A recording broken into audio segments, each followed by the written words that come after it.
Oke, langsung aja untuk yang nomor 1 ya. Nah, di nomor 1 ini kita diminta untuk mencari apakah X positif.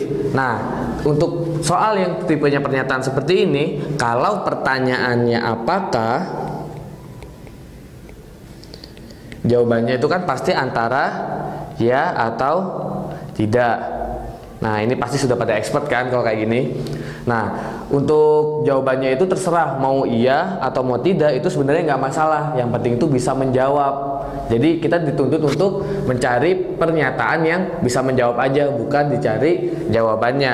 Nah, kapan soal seperti ini tidak bisa menjawab? Kalau ada dua jawaban sekaligus. Jadi dia memuat ya dan tidak secara bersamaan.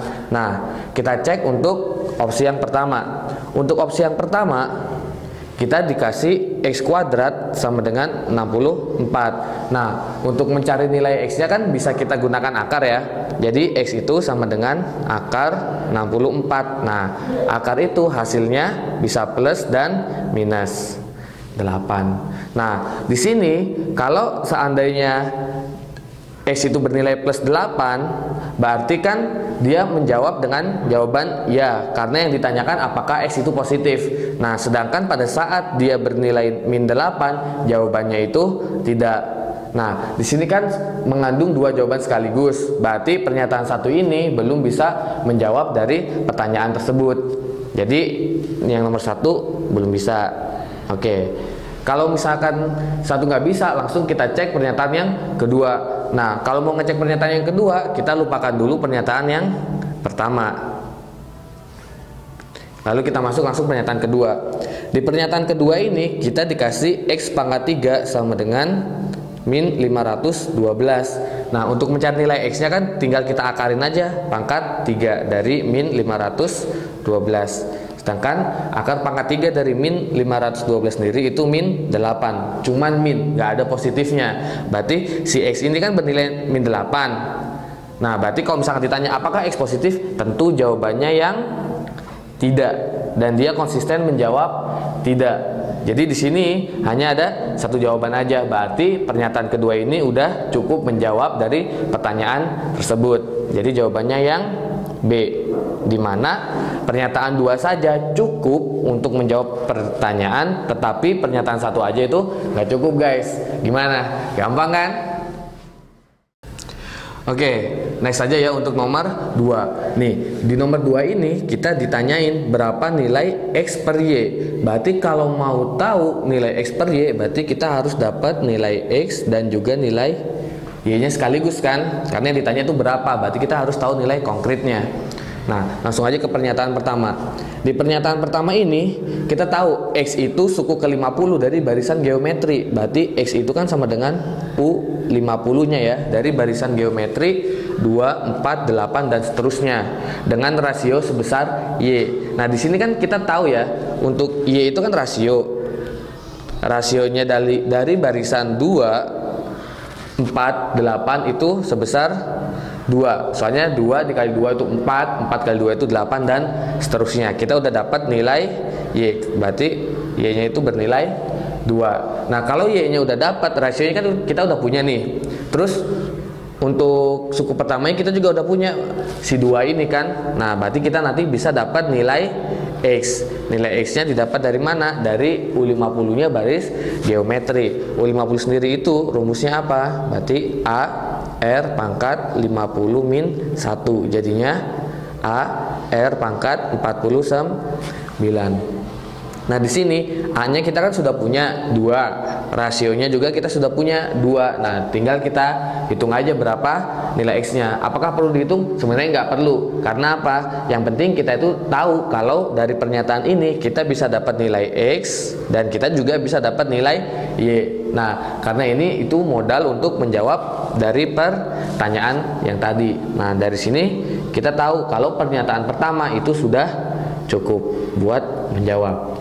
Nah, kalau misalkan pernyataan pertama sudah cukup, tetap kita harus cek pernyataan kedua. Ingat, kalau mau cek pernyataan selanjutnya, lupakan dulu pernyataan 1. Nah, untuk pernyataan kedua, kita dikasih 2X ditambah Y itu harus sama dengan 3. Nah, di sini kan persamaan linear dua variabel ya, tapi kita cuma dikasih satu doang. Dan sedangkan 2x tambah y itu nggak ada hubungannya sama yang ditanyain, yaitu x per y. Nah, di sini kita nggak bisa dapat nilai x sama y-nya berapa.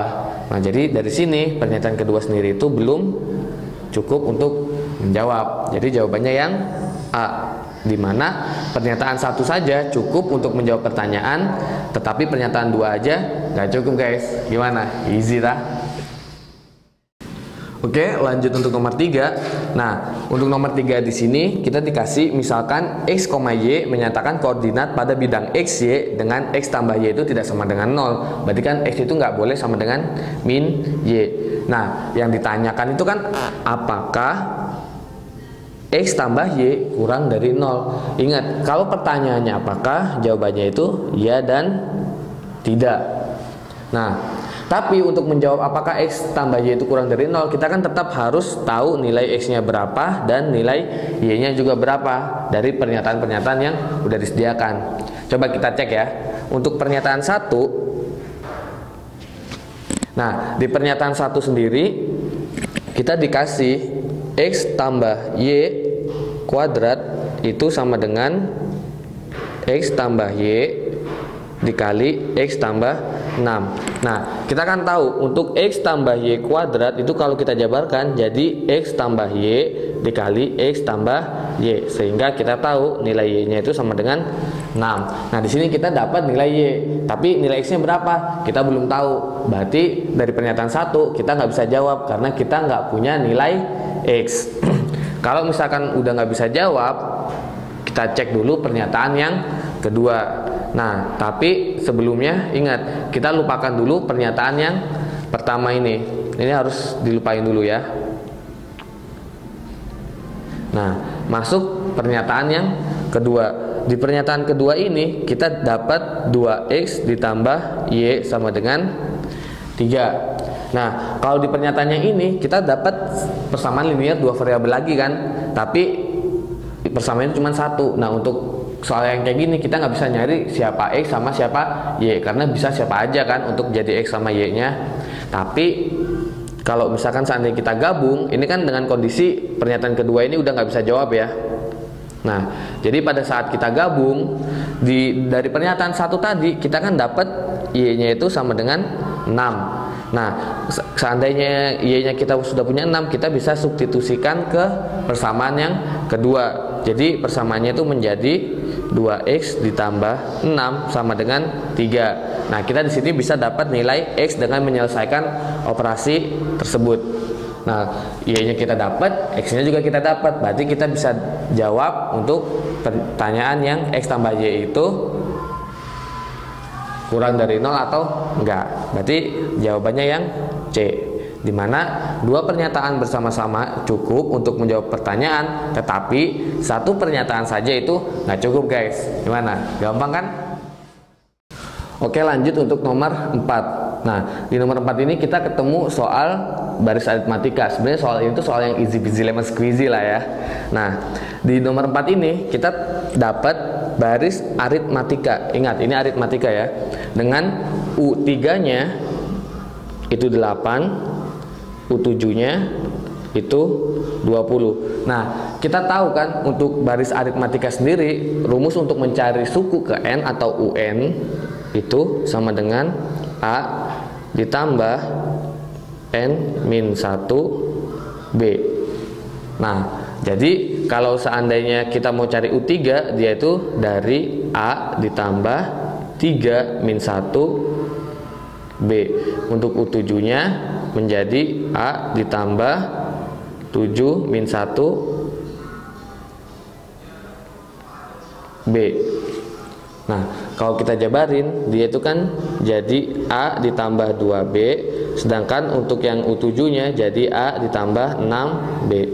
Nah, untuk yang U3-nya ini tadi kan sama dengan 8. U20-nya itu sama dengan U7-nya itu sama dengan 20. Nah, kalau udah kayak gini, kita tuh bisa pakai eliminasi aja biar langsung dapat nilai A sama B.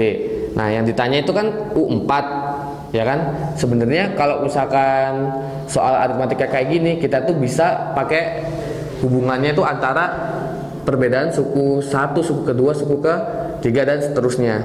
Nah, di sini kita eliminasi dulu deh buat dapat bedanya. Kalau kita kurangin, A-nya kan habis nanti.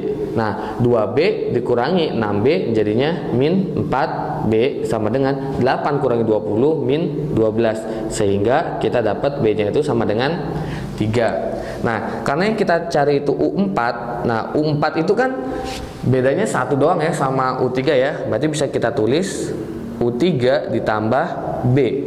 Karena cuma loncat 1 aja. Nah, U3-nya kita sudah punya. U3-nya itu kan 8. Ditambah bedanya kita sudah punya 3. Berarti U4-nya bernilai 11. Jadi jawabannya yang B. Easy kan? Next untuk nomor 5. Nah, di nomor 5 ini kita ketemu aritmatika lagi nih, soal yang paling gampang kan. Nah, langsung aja ya. Kita di sini dapat U3-nya itu 7. Nah, U3 sendiri kan kalau dijabarin dari soal sebelumnya itu kan jadinya apa? A ditambah 2B. Dan di sini U6-nya kita dapat 19. Nah, U6 sendiri berarti kalau kita jabarin nanti jadinya A ditambah 5B. Nah, di sini kita bisa langsung eliminasi aja buat dapat bedanya. A-nya kan langsung habis. 7 dikurangi 19 itu kan jadinya min 12. Nah, lalu untuk 2 dikurangi 5 itu jadinya min 3B. Nah, di sini kita dapat B-nya itu sama dengan 4. Nah, seperti konsep sebelumnya ya. Kan kita kan di sini mencari U103. Ini lumayan capek juga ya sebenarnya. Nah, untuk baris aritmatika itu kan setiap bilangan atau setiap barisan itu kan bedanya satu-satu aja kan, beda. Nah, jadi kalau misalkan kita kan di sini punya U3 dan yang ditanyain itu U103, berarti kan bedanya itu 100 kali ya, 100 bilangan. Berarti di sini bisa kita tulis untuk U103 itu sama dengan U3 ditambah 100 kalinya B. Karena loncatnya sampai 100 kali. U3-nya sendiri itu bernilai 7, sedangkan B-nya itu bernilai 4. Jadi 100 dikali 4 kan 400, tambahin 7, jadinya 407. Nah, kalau pakai cara ini kan bisa mempersingkat waktu ya. Jadi jawabannya yang D. Gimana? So easy.